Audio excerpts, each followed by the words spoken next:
कैसे हैं आप दोस्तों? कैसे चल रही है आपकी तैयारी? आई होप आप गर्दा लेवल पर व्यस्त होंगे। दोस्तों मैं इस वीडियो में पूरी अच्छी तरह से समझाने वाला हूं कि आपका यूपी बोर्ड का ओएमआर शीट किस प्रकार से भरना है और कौन कौन सी सावधानियां आपको ओएमआर शीट भरते समय करनी है। चलिए दोस्तों, मैं जो ओएमआर शीट लेकर आया हूँ वो आगरा ज़िले का ओएमआर शीट है। दोस्तों यहाँ देखिए, सबसे पहले लिखा है कि जिला कोड और नाम। तो दोस्तों नाम में ये आगरा ज़िले के है और जो कोड होगा वो 01 होगा। दोस्तों दूसरा है जो है केंद्र कोड, यानी आप जहाँ परीक्षा देने जा रहे हैं उसका कोड यहाँ भर देना है। और तीसरा है दोस्तों आपका अनुक्रमांक, जो आपका रोल नंबर है वो तीसरे नंबर पर आपको भर देना है। चलिए दोस्तों अगले पर चलते हैं। दोस्तों यहाँ दिया है, देखिए विषय का कोड व नाम।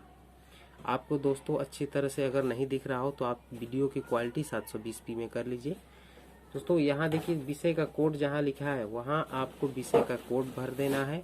और देखिए अगर हिंदी का एग्जाम होगा तो आपको हिंदी भरना है। सेम डिक्टो पेस्ट कॉपी नहीं करना है आपको अपने एडमिट कार्ड पर से देख करके अपना विषय का कोड और नाम भरना है। चलिए दोस्तों अगले नेक्स्ट है दोस्तों प्रश्न पत्र संख्या। तो दोस्तों मैं आपको बताता हूँ कि प्रश्न पत्र संख्या किसे कहते हैं।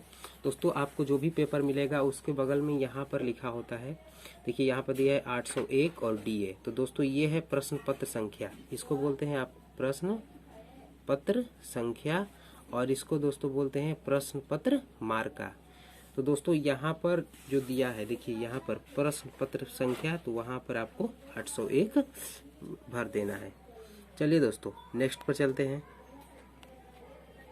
तो दोस्तों अगले पर आप देखेंगे कि यहाँ पर दिया है कुछ, यहाँ पर प्रश्न पत्र मार्का और सीरीज। तो इसमें दिया है देखिए पहला अक्षर और दूसरा अक्षर। तो दोस्तों देखिए यहाँ पर जो मेरे पास जो पेपर है उसमें दोस्तों यहाँ पर दिया है D और A, यानी पहला अक्षर D और दूसरा अक्षर A। तो मैंने यहाँ पर D और A भर दिया है।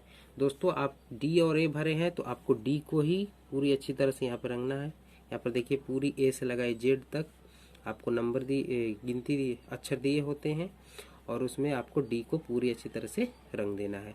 और यहाँ पर देखिए दोस्तों दूसरा अक्षर में अगर A भरे हैं तो आपको A ही रंगना है।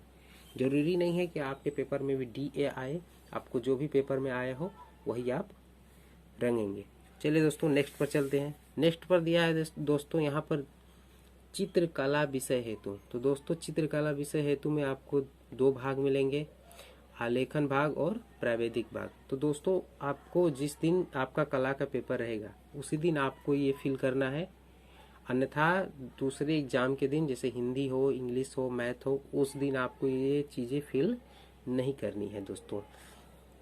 तो चित्रकला के दिन जब आप जाएंगे तो आपको दो पेपर मिलेंगे, एक में होगा आलेखन भाग और दूसरे में होगा प्रावैधिक भाग। आप जिस भाग को हल करेंगे आपको उस पर ऐसे पूरी अच्छी तरह से रंग देना है। चलिए दोस्तों नेक्स्ट पर चलते हैं। तो नेक्स्ट में आपका आ जाता है, यहाँ पर देखिए परीक्षार्थी का हस्ताक्षर। दोस्तों यहाँ आपको अपना साइन करना है। और सेकेंड में दिया है कक्ष निरीक्षक के हस्ताक्षर। तो दोस्तों यहाँ पर आप अपना साइन करेंगे और यहाँ पर जो साइन लगेगा वो दोस्तों आपके इस क्लास में जो गार्डिंग कर रहे टीचर्स होंगे उनका साइन यहाँ पर रहेगा। तो दोस्तों अपना साइन यहीं पर करना है, मैंने ये साइन कर दिया है। चलिए दोस्तों नेक्स्ट पर चलते हैं। तो नेक्स्ट पर दोस्तों अगर देखेंगे आप तो यहाँ पर फिर से आपको दिया है प्रश्न पत्र मार्का। तो अभी मैंने बताया प्रश्न पत्र मार्का में आपको D और A वो पुनः भर देना है। यहाँ पर चित्रकला विषय हेतु आपको चिन्ह लगाना है। तो दोस्तों आप जिस भाग को करेंगे, मैंने आलेखन पर टिक किया है, अगर आप प्रावैधिक को हल करेंगे तो आपको प्रावैधिक को टिक करना है। चलिए दोस्तों यहाँ पर फिर दिया है आपका जिला कोड और नाम। तो दोस्तों जिला कोड और अपना नाम, जिला का नाम भर देना है। दोस्तों दूसरे पर दिया है केंद्र कोड, आपको केंद्र का कोड भर देना है। तीसरे पर दिया अनुक्रमांक, तो अनुक्रमांक भरना है। और विषय का कोड और विषय का नाम भी आपको भर देना है। और दोस्तों ये सारी चीज़ें आपको अपने एडमिट कार्ड पर से देख के भरना है, कोई जल्दबाजी नहीं करनी है। और दोस्तों यहाँ पर दिया है प्रश्न पत्र मार्क संख्या, तो आपको प्रश्न पत्र संख्या यहाँ पे भर देना है। और पुनः फिर से अपना साइन यहाँ पर परीक्षार्थी के हस्ताक्षर यहाँ पर अपना साइन कर देना है। अब जो मेन बात आती है दोस्तों ये कि आपको क्वेश्चन किस प्रकार से भरने हैं। ऐसे मान लीजिए आपने क्वेश्चन पढ़ लिया तो आपको क्वेश्चन किस प्रकार से भरने हैं। चलिए दोस्तों, तो इसमें जो पहला प्रश्न मान लीजिए कि आपका बी ऑप्शन सही होता है, तो आपको बी ऑप्शन को अच्छे तरह से आपको रंग देना है। और दोस्तों अगर आप बी ऑप्शन को रंगे हैं तो यहाँ पर नीचे आप इधर आएंगे तो देखेंगे कि प्रश्न पत्र संख्या यानी फर्स्ट का अगर आप बी को भरे हैं तो यहाँ पर भी आपको बी भर देना है। और बीच में देखिए यहाँ पर आपको कैंची का निशान दिख रहा होगा, तो ये नीचे वाला काट कर अलग कर लिया जाता है, जिससे इसको टीचर्स जांचते हैं और ये ऊपर वाला ये कंप्यूटर जांचती है। तो दोस्तों यहाँ पर आप बी भरेंगे तो यहाँ पर भी आपको बी भर देना है।